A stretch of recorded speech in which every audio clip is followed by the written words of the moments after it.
నిజామాబాద్లో CCS constable Empalli Pramod Kumar విధి నిర్వహణలో వీరమరణం పొందారు.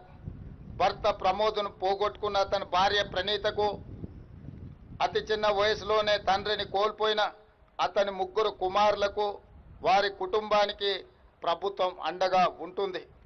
వారి కుటుంబానికి 1 కోటి రూపాయల ఎక్స్ గ్రేషియా, అమరుడైన కానిస్టేబుల్ పదవి విరమణకు వచ్చే లాస్ట్ పే డ్రాన్ శాలరీతో పాటు కుటుంబ సభ్యులలో ఒకరికి ప్రభుత్వ ఉద్యోగం, 300 గజాల ఇంటి స్థలం మంజూరు రాష్ట్ర ప్రభుత్వం చేస్తుంది. వీటితో పాటు పోలీసు భద్రత సంక్షేమం నుండి 16 లక్షల ఎక్స్ గ్రేషియా, పోలీసు వెల్ఫేర్ నుండి 8 లక్షల రూపాయల ఎక్స్ గ్రేషియాను ప్రమోద్ కుటుంబానికి చెల్లించి వారి కుటుంబానికి రాష్ట్ర ప్రభుత్వం అండగా నిలబడుతుంది.